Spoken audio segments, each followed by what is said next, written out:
Hello tout le monde et bienvenue sur la chaîne de Poudlard et Anima.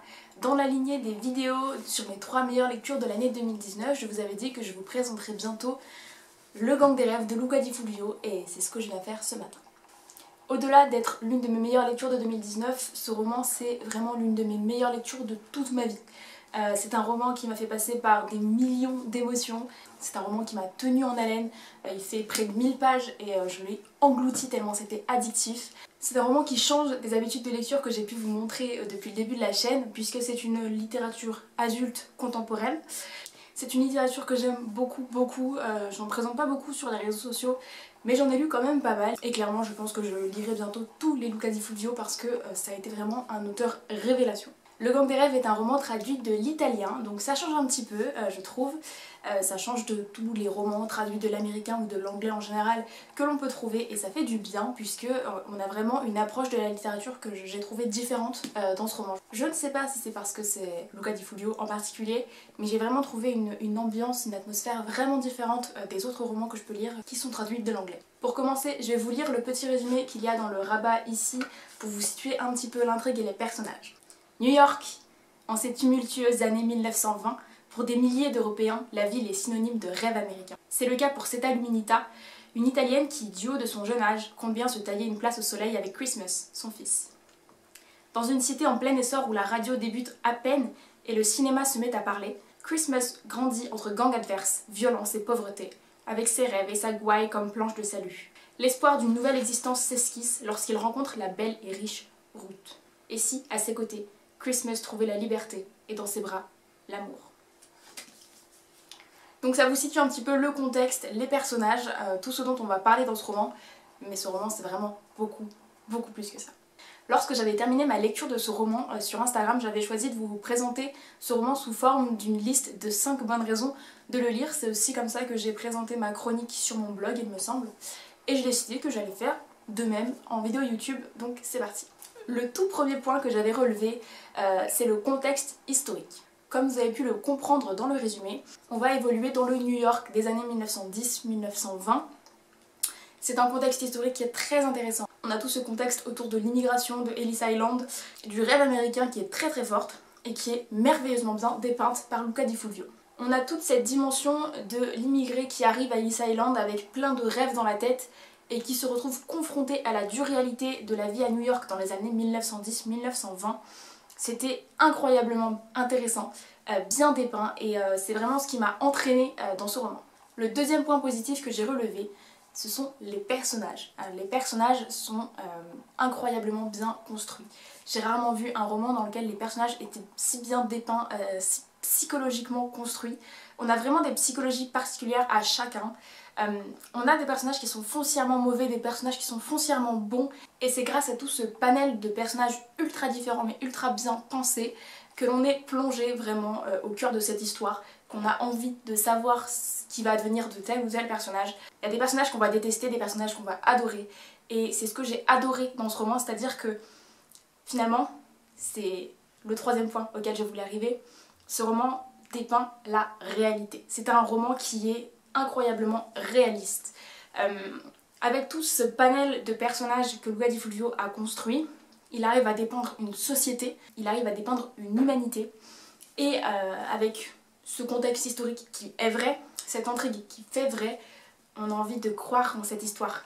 Et en fait ce côté réaliste nous donne vraiment l'impression qu'on est plongé dans cette histoire. Je ne sais pas comment le dire autrement, mais dans un roman de fantasy fantastique, on a peut-être plus de mal à se projeter dans le roman puisque on est dans un monde peut-être fictif, peut-être imaginaire avec des créatures qui n'existent pas, alors que là c'est la réalité pure et dure et Luca Di Fulvio, je vais y venir plus tard, aborde des sujets tellement importants, tellement des fois durs que c'est important d'en parler et c'est vraiment important qu'il ait mis tous ces sujets dans ce roman puisque c'est grâce à toute cette infinité de personnages et de thèmes qu'il arrive vraiment à construire un univers ultra réaliste. Le quatrième point que je voulais énoncer ici, c'est l'écriture de Luca Di Fulvio, qui est une écriture extrêmement fluide. C'est une écriture qui parfois va être fine, parfois va être violente, sombre, puisque comme je le disais, il va y avoir des sujets très durs traités, des scènes violentes.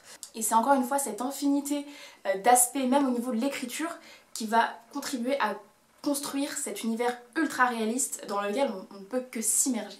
J'aimerais aussi mentionner la traductrice qui s'appelle Elsa Damien, parce que vraiment elle a fait un magnifique travail de traduction autour de ce roman et je pense qu'elle a vraiment réussi à retranscrire l'écriture de Luca Di Fulvio qui est absolument sublime. Pour terminer, le 5e point que je voulais aborder, c'est la morale de l'histoire. Ici derrière, il est écrit « Osons croire en nos rêves de gamin ». Et je pense que cette phrase peut résumer tout le roman, vraiment. Parce que, au-delà du rêve américain, c'est un roman qui est plein de rêves. Les rêves de Christmas, les rêves de Seta, et puis les rêves d'autres personnages dont vous n'avez pas encore entendu parler. Et en fait, c'est la combinaison de comment réussir à atteindre ses objectifs, comment évoluer dans une société qui ne vous fait pas forcément de cadeaux, qui ne vous a pas forcément accueilli, une société dure, puisque comme je le disais, les immigrés sont souvent confrontés à la dure réalité de la vie quand ils arrivent dans leur nouveau pays, et c'est le cas pour Seta quand elle arrive à New York. Donc la morale de cette histoire, c'est tout simplement croire en vos rêves. Et j'ai trouvé ça incroyable d'arriver à passer un tel message dans un roman qui va aborder tant et tant de sujets avec tant et tant de personnages. J'étais vraiment subjuguée par ce roman quand je l'ai lu, c'était incroyable. Je vais quand même mettre un gros warning, attention, je vous ai déjà dit qu'il y avait des scènes qui étaient violentes et sombres et honnêtement en tant que femme particulièrement il y a certaines scènes qui étaient très compliquées à lire puisqu'elles abordent des thèmes qui sont pas évidents pour l'intégrité, pour le corps de la femme particulièrement comme je le disais. C'est un roman qui nous parle de tellement de sujets comme je le disais, qui va aussi nous parler de sujets qui sont difficiles, qui sont pas forcément évidents à aborder. C'est en ça que je trouve que Luca Di Fulvio a vraiment un grand talent. Mais vraiment gros warning pour ceux qui sont assez sensibles à ce genre de thématique. On a vraiment des scènes qui ne sont pas évidentes à lire. Et quand je dis qu'il y a des scènes violentes, c'est parfois un euphémisme. Voilà, donc je vous ai présenté les 5 bonnes raisons qui peuvent vous pousser à lire ce roman. Si vous voulez en savoir un petit peu plus, j'avais écrit un article sur mon blog, je vous mettrai le lien en barre d'infos, parce que je pense que j'avais dû dire d'autres choses que ce que je vous ai dit là en vidéo, j'ai pas relu mon article depuis un petit moment. En tout cas c'est vraiment un roman que je recommande, encore une fois avec un gros warning, mais tellement beau, tellement plein d'espoir au final, avec des personnages auxquels on s'attache tellement que moi je le garderai en mémoire très longtemps et je le relirai, ça c'est certain. Alors pour le moment, dans les romans de Luca Di Fulvio qui sont parus en italien, il y en a 4 qui ont été parus en français, je sais pas du tout combien il y en a écrit en italien.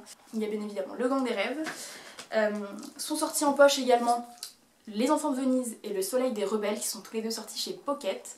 Et son tout dernier roman traduit en français est sorti au printemps 2019 il me semble, il s'appelle Les Prisonniers de la Liberté et il est sorti chez Slatkin et compagnie. Tout ça pour vous dire que je pense lire ces deux-là très bientôt. Celui-là en particulier me fait très envie en ce moment, même s'il fait, comme Le Gang des Rêves, 1000 pages. Mais c'est pas grave, honnêtement ça me fait vraiment pas peur parce que c'est tellement incroyablement bien écrit et incroyablement bien pensé. J'aime tellement les histoires de Luca Di Fulvio que je me fais absolument pas de soucis. Et j'ai vraiment trop hâte de lire ces deux-là. Voilà, j'en ai terminé avec cette vidéo, j'espère qu'elle vous aura plu, j'espère que vous aurez envie de découvrir ce roman, même si ça change de vos habitudes de lecture. Honnêtement, moi ça faisait un petit moment que j'avais pas lu de roman de cette littérature, de ce genre de littérature, mais j'étais tellement prise et tellement addict que c'est passé comme une lettre à la poste. Vraiment, je vous encourage de tout mon cœur à le découvrir parce qu'il vaut complètement le détour. J'espère que cette vidéo vous aura plu, n'hésitez pas à me laisser un petit commentaire pour me dire si vous l'avez déjà lu, si vous avez l'intention de le lire après cette vidéo, si vous l'avez dans votre pile à lire. En tout cas j'ai très hâte de vous lire, je vous souhaite une bonne fin de journée et à bientôt dans une prochaine vidéo. Ciao!